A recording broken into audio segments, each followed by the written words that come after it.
गांव के एक कोने में मिट्टी से बने एक छोटे से घर में अम्मा अपनी पोती मीरा के साथ रहती थी। अम्मा बूढ़ी थी, आंखों पर चश्मा, पीठ थोड़ी झुकी हुई, मगर दिल में पूरा आकाश था। मीरा 7 साल की प्यारी बच्ची थी। मीरा की मां उसे जन्म देकर चल बसी थी और पिता शहर की भीड़ में कहीं खो गया था। अम्मा कहानियां सुनाती थीं राजाओं की, परियों की और उन वीरों की जो अंधेरे में भी उम्मीद का दिया जलाए रखते थे। मीरा जब भी उदास होती, अम्मा कहती, बिटिया, जब कोई नहीं होता तब भी भगवान होता है, और जब भगवान चुप होता है तो वह तुम्हारी परीक्षा ले रहा होता है। मीरा को स्कूल जाना बहुत पसंद था, मगर उनके पास किताबें नहीं थी। मीरा पुराने अखबार के टुकड़ों पर वो अभ्यास करती थी और टूटी हुई पेंसिल से सपना लिखती थी कि वो बड़ी होकर टीचर बनेगी। गांव के स्कूल के मास्टर जी ने भी देखा था कि यह बच्ची आम नहीं है, इसकी आंखों में उम्मीद है और दिल में आग। एक दिन गांव में बाढ़ आ गई, मिट्टी का घर बह गया।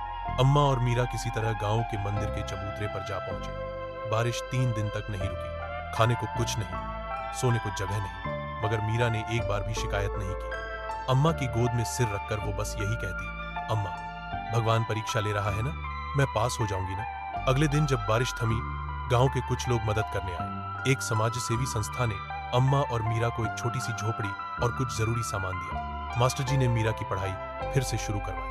उन्होंने पुराने कपड़ों से मीरा की यूनिफॉर्म सी दी। मीरा अब हर रोज स्कूल जाती और मीरा शाम को आकर अम्मा को वही पढ़कर सुनाती। समय बीतता गया, मीरा बड़ी होती गई और उसकी मेहनत रंग लाने लगी। गांव के स्कूल से उसने टॉप किया, फिर जिला स्कूल में दाखिला मिला। अम्मा की आंखें हर बार छलक जाती जब मीरा मेडल लेकर घर लौटती। अम्मा अब बहुत बूढ़ी हो चुकी थी, मगर मीरा उनका पूरा ख्याल रखती थी। एक दिन जब मीरा का इंटरव्यू था एक बड़े कॉलेज में, अम्मा ने उसे गले लगाकर कहा, बिटिया, तू बस दिया बन जाना जो खुद जलता है पर औरों को रोशनी देता है। मीरा ने उनकी बात दिल में बसा ली। मीरा शहर गई, स्कॉलरशिप पाई और टीचर बन गई। कुछ साल बाद उसी गांव के स्कूल में एक नई टीचर आई, साफ साड़ी, चमकती आंखें और चेहरा जाना पहचाना। वो मीरा थी।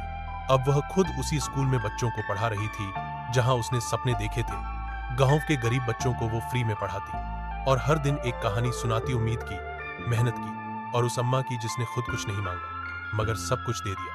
अम्मा अब इस दुनिया में नहीं थी, मगर मीरा हर क्लास में, हर बच्चे की आंखों में, हर मुस्कान में उन्हें ढूंढ लेती थी। एक बार एक छात्र ने पूछा, मैम, आप इतनी खुश क्यों रहती हैं? मीरा मुस्कुराई और बोली, क्योंकि मैं जानती हूं कि हर अंधेरे के बाद उजाला जरूर आता है, और जब तुम खुद रोशनी बन जाते हो तो अंधेरा डरता है तुमसे।